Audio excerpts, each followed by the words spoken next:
Wala pa kaming malayong biyahe, kaya sinubukan namin mag-angkat ng mais dito sa Sariaya, Quezon para ipagbili. Sa dalawang bulinggit. So ito mga travelers ay matatagpuan dito sa bayan ng Sariaya, sentrong pamilihan ng produktong agrikultura sa Quezon. Mga kalabasa, dami no. Okay, ito mga Bagyo, galing Bagyo to. Yung mga gulay na to. Ito daming mais oh, no. Ayan oh, marating mais. Babagsak. Nung bago pa si Chariot, dito namin unang ginamit. Nag-aangkat kami dito ng gulay para ilako sa iba't ibang bayan at iba't ibang barangay. Minsan, dito na rin kami natutulog kapag hindi pa dumarating yung mga stock ng mga wholesaler dito. Inaabangan namin yung bagsak ng mga gulay para bago at mura. At hindi din magpapahuli yung dalawang bulinggit nating kasama. Siyempre, si Josiah at si Athena. Gusto nilang sumama basta Chariot ang sasakyan dahil hindi daw sila nahihilo at nag-i-enjoy sila. At sinubukan namin dumaan dito sa matagal nang ginagawang karsada mula dito sa Tayabas, Quezon patungo sa Maharlika Highway, Lucena City. Napakaganda ng tanawin sa lugar na ito, maaliwalas, tahimik at makikita mo ang bundok Banahaw na matatagpuan sa lalawigan ng Quezon. Pero may kakaiba kaming napansin, kami lang ang dumadaan, wala kaming nakakasalubong na kahit anumang uri ng sasakyan. Nagtataka kami, bakit ganon? At hanggang sa bumulaga sa amin ang dead end ng kalsadang ito. Matagal na palang hindi ito ginagawa. Itong sasakyan eh. Wala nga, putol pa dyan. So hello guys. Hello guys na kayo. Yan, may kasama ko yung dalawang bulinggit at yung kapatid ko, si Faith. Kami ngayon ay pupunta sa Sariaya, dun sa Prosi. Hindi, wala pa tayo titinda. Titingin pa lang kami ng mais. Maghahanap pa ng mais na pang tinda gamit si Chariot natin. Yan. Dahil medyo may nakukuha na medyo mura na mais. So, kukuha tayo at bibenta natin dito. Pinapa-order online ng kapatid ko yung mga mais galing sa Sariaya, Quezon. So, yan ang gamit ngayon ni Chariot. Ang kasama natin ay itong dalawang maliliit na mga patata. Ako si Boy Iyak, ito naman si Boy Tapang. Boy ba yan? Ay, hindi pala, Girl Tapang. Ako si Boy Iyak. Si Girl Iyak yan, ikaw si Boy Iyak. So dumaan tayo ngayon dito sa may, ano tawag dito? Yung bagong bypass ng paggaling sa Wakas Tayabas to Kalumpang. Matagal na tong hindi nabubuksan. So tatry natin ngayon. Sabi ng kapatid ko, try namin dumaan para malaman namin kung hanggang saan pa pwedeng lumusot dito, no? So maganda tong daan na to. Pasimula pa lang ng pagpasok namin sa karsadang ito, na-appreciate na namin ang napakaganda, napakalawak at tuwid na karsada. Kaya lang, bakit wala kaming nakakasalubong na anumang mga sasakyan? At bakit walang dumadaan kung ito ay natapos na? Dahil ang karsadang ito ay magdudugtong sa bayan ng Tayabas at Maharlika Highway, Lucena City, na kung tutuusin, dapat puno ng mga sasakyan ito ang karsadang ito dahil ito'y main road na magdudugtong sa mga galing Maynila at patungo din ng mga probinsya. Napakahaba at tuwid na tuwid ang karsadang ito. Napakaganda. Pero bakit hindi pa rin yata dinadaanan?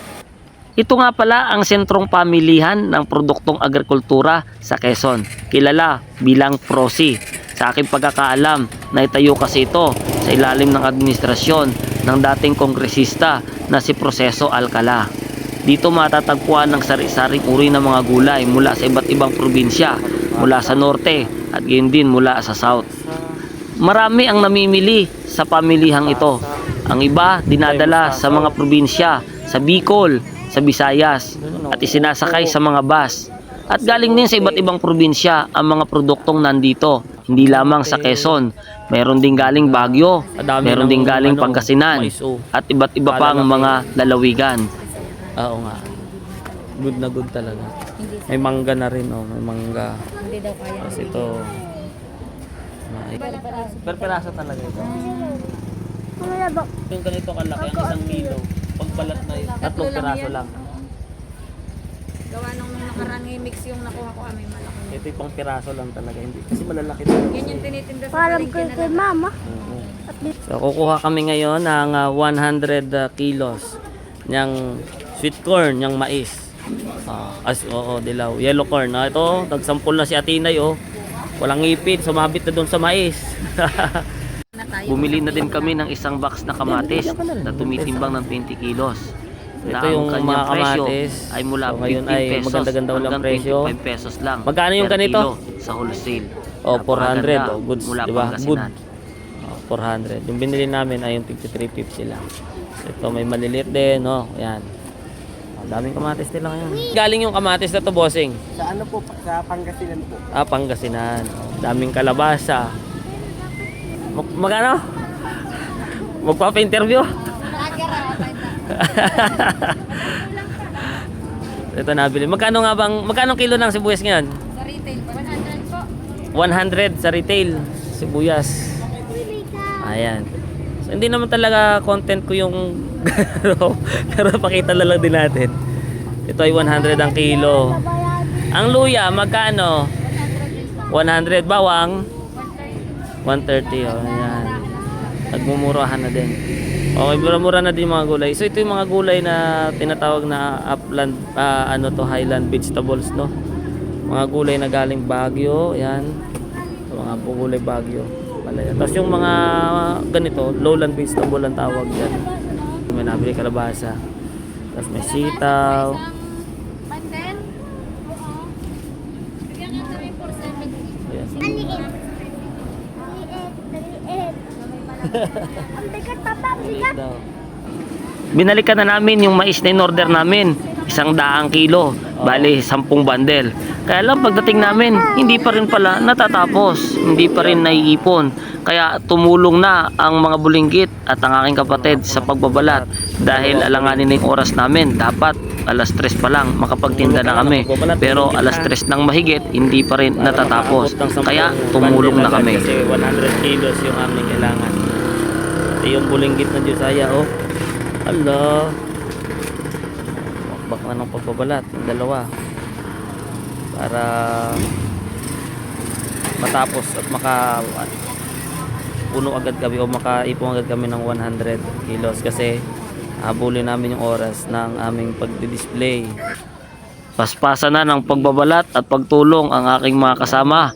Ang dalawang bulinggit ay nakibalat na rin para mabilis matapos at makaipon ng 100 kilos. Kaya lang 85 kilos lang ang inabot dahil alanganin na nga kami sa oras.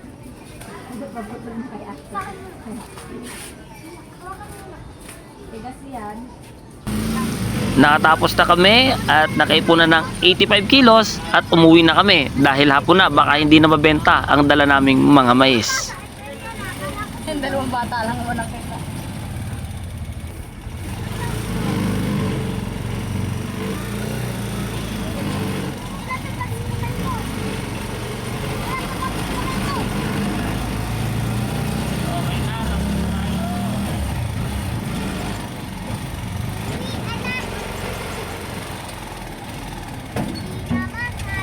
Hawak kayo ha.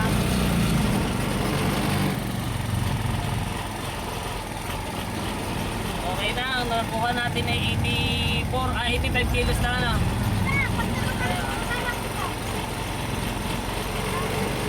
Uwi na ulit tayo para maabot natin yung nagsalo mga tao sa Lakawan.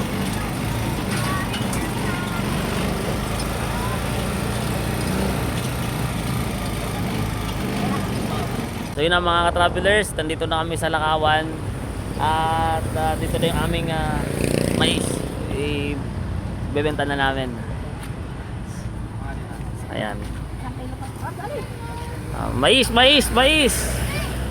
At kahit alas 4 na ng hapon, nakaubos pa rin naman kami ng mahigit 50 kilos.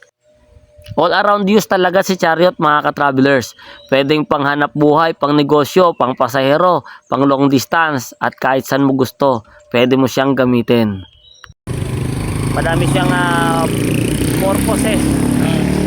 Ayan na. Bali 85 kilos lang naman yung dala namin. Ano?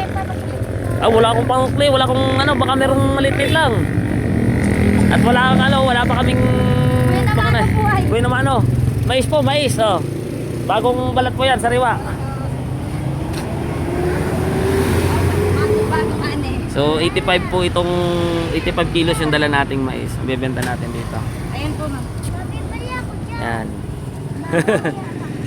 Bebenta muna tayo, bebenta. Pero teka lang, bago natin makalimutan, napakatagal na po ng kalsadang ito na ginagawa. Sa ilalim pa to ng Build project ng dating administrasyong Duterte. Akala ko tuloy-tuloy itong ginagawa kasi sabi ng mga nakakausap ko, tulay na lang ang hindi pa natatapos kaya hindi madaanan. Pero bakit ganito ang bumugad sa amin? Medyo may pagkadismaya dahil wala na pala dito programang tapusin. So yan, napakatagal na nito. Yung nadaan ko kagad. Naikot naman dito, baka doon sa mga barangay road. So hanggang ngayon putol pa rin pala tong karsada na to. Parang wala na to, hindi na to ginagawa oh. Tapos na oh. Ito'y completed na. Pero nasa bulsa yung Oo, composition. pero wala na, tagal na nito. Tagal ng project nito. Isip ko kaya pala naman hindi natatapos din madaan-daanan. Oh, Secretary Vince, oh, punta ka dito, pasyalan mo to. Para matapos na to. Malaking bagay kasi pag natapos to, malaking ano to, bypass dito ng Tayabas. To galing sa Barangay Wakas yata nakasakop noon. Papunta ng Kalumpang Tayabas, Quezon. Putol, di ba? Nakakalungkot lang para sa isang katulad ko na manlalakbay, Luzon, Visayas at Mindanao na may nakikita tayo ng mga ganitong uring proyekto ng dating Build program ng nakaraang administrasyon na tila baga nababaon na lang sa limot. Isa lamang po ito sa napakaraming proyekto ng mga karsada na iniwan ng tiwangwang pero completed na. Kapag i-search mo sa Google, napakadami daw ng mga natapos na karsada sa ilalim ng dating administrasyon. Pero kapag pinuntahan mo, iilan lang ang natapos talaga. At kung may natapos man, ang iba sira-sira na rin at kailangan nang i-repair ngayon. Sana mapuntahan din ito at makita ni Secretary Vince Dizon ng DPWH para matapos na ito at mapakinabangan ng maraming mga katravelers natin, lalo na dito sa lalawigan ng Quezon patungo sa Tayabas.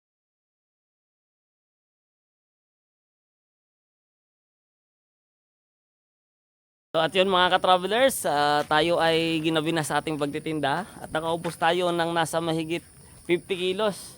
Parking na muna uli natin. At yun naman si Starex. Ayan. Ayan na yung mga natirang mais. Kaunti na lang. Mura na rin po yung kamatis ngayon. Nandiyan sa loob niyan. Dala tayo ng panglaga. So nagdala po ako ng lagain para sa aking bulinggit. Para kay Josiah.